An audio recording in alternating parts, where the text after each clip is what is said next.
Gemeente, goeiemôre. Ons teksgedeelte vanoggend is Lukas 16 van vers 19 tot 31, die baie bekende verhaal van die ryk man en Lazarus. Ek gaan die eerste gedeelte net lees. Daar was 'n ryk man wat duur en deftige klere gedra het en elke dag feestelik en weelderig geleef het. En daar was 'n arme man met die naam Lazarus wat by die deur van die ryk man gelê het in die hoop dat hy van die oorskiet van die ryk man se tafel te ete sou kry. Hy was oortrek van die swere en selfs die honde het daarin kom lek. Toe die arme man te sterwe kom, is hy deur die engele weggedra na die ereplek langs Abraham. Die ryk man het ook gesterwe en is begrawe. Toe hy in die doderyk in pyn verkeer, kyk hy op en sien vir Abraham daar in die verte en vir Abraham langs hom. Ek wil vir julle regtig uitnooi om die hele gedeelte sommer te gaan lees. Gemeente, met hierdie gedeelte word ons eintlik gekonfronteer oor hoe ek en jy na nood kyk rondom ons en hoe ons ook God se liefde sigbaar leef ook teenoor ons naaste. Ek het so 'n bietjie statistiek getrek en wêreldstatistiek in 2016 het gewys dat die wêreldbevolking op daardie stadium bestaan uit 7.5 miljard mense. Die vergelyking was gemaak as jy dit so afbaken na 100 mense, dan beteken dit dat 78% van mense het 'n dak oor hulle kop gehad in 2016 en 22% mense het glad nie 'n dak oor hulle kop gehad nie, waarvan 12% van die totale wêreldbevolking nie genoeg gehad het om van te eet nie. Ek dink ons word gekonfronteer in ons eie land met geweldige nood en armoede en uitdagings en die vraag is altyd, hoe reageer ons ook op dit wat ons sien? As ons gaan kyk na die gedeelte van vanoggend, is daar so 5 hoeke van waaruit 'n mens hierdie teks kan lees. Die eerste is natuurlik die hoek vanuit die nood.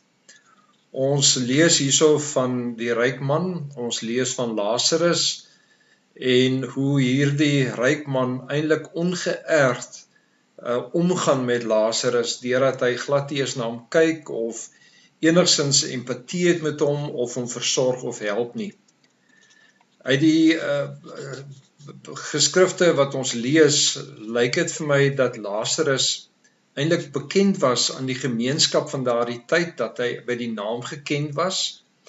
En so is dit ook dat die Griekse woord wat hier vir swere gebruik word, naamlik helkomai, wat beteken eintlik swere wat infeksie het. Die vermoede kan wees dat hy dalk aangeval was, dat hy dalk hier by die deur van die ryk man gelê het, en dat hy eintlik later dood is aan die infeksie wat daar in sy liggaam was as gevolg van die wonde wat nie genees het nie. As ons gaan kyk na die kunstenaar Leonardo Bassano, het hy in 1595 skildery gemaak van Dives and Lazarus, waar hy eintlik die skuld van hierdie man se dood eintlik voor die ryk man kom neerlê. Die ironie van hierdie gedeelte is natuurlik dat die honde bereid was om die swere te lek, maar dat Lazarus dit nie eens gesien het nie. En die opmerking wat hier gemaak word is dat honde het nie dieselfde status as vandag nie, en dat hierdie honde wat eintlik niks was, het die nood van Lazarus raak gesien, terwyl die ryk man maar net daarby verbygestap het. En die vraag is natuurlik, hoe het hy dit reg gekry? Dood eenvoudig dat hy was so verblind deur sy rykdom, hy het in hierdie absolute weelde geleef, en hy was glad nie bereid om enigsins daarvan te deel met sy naaste nie. Hy het eintlik die liefde wat God het vir die mens, het hy verloor, dood eenvoudig dat sy besittings alles in sy lewe was. Die tweede hoek waarna ons kyk van hierdie verhaal is gierigheid. As mens gaan kyk na die konteks van hierdie gedeelte, dan sien ons in vers 1 tot 13 dat die Here hier met sy disippels praat oor integriteit, oor die betroubaarheid in die hantering van geld, en dan in vers 14 en 18 praat hy hier met die fariseërs oor 'n geldgierigheid en oor hulle ontrouheid in hulle huwelik. En wat hier gebeur het is dat as gevolg van hulle gierigheid dat hulle 'n groter gewig geplaas het op hulle rykdom as om toe te laat dat God hulle lewens dan ook verander. En hierdie rykdom het hulle verdof, hierdie rykdom het gemaak dat hulle dood eenvoudig die nood nie raak gesien het nie. Die derde hoek is natuurlik die hoek van genade. Ons lees dat toe Lazarus dood is, die engele hom opneem na die hemel, om laat sit langs Abraham, in die ou vertaling sê aan die boesem van Abraham, en dat die ryk man hom in die hel bevind. Nou wat hier belangrik is dat dit God se genade is wat maak dat hy vir Lazarus hier in ere herstel. Ons weet dat hy in die Here geglo het, uitgesien het na die verlossing wat God in sy lewe moes bring. En hierdie ander man, hierdie ryk man, word in die Vulgaat, wat 'n vertaling is van die Bybel, as net as die ryk man, as Dives aangedui, en dit word sy identiteit. Terwyl Lazarus in God geglo het en daarom hierdie voorreg het om dan ook in die hemel te wees langs Abraham. Die vierde punt is natuurlik dat ons lewens gevolge het. En ons sien dit ook in hierdie ryk man dat hy weg van God geleef het, glad nie ag gegee het op God se woord en dit wat God van hom verwag het nie, glad nie gerig was op sy naaste nie.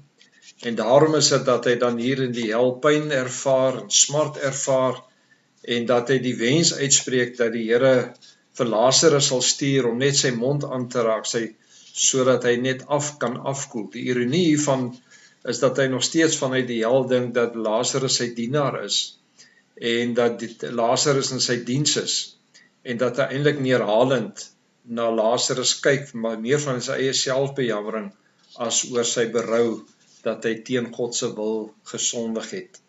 Die laaste hoek is natuurlik is dat die Here hier vir hom sê, hy het nog 5 broers, hy wil hê dat die Here sy 5 broers moet waarsku om iemand vanuit die dood uit terug te stuur, en dan is dit dat hy sê, maar hy het die hele Bybel by hom gehad.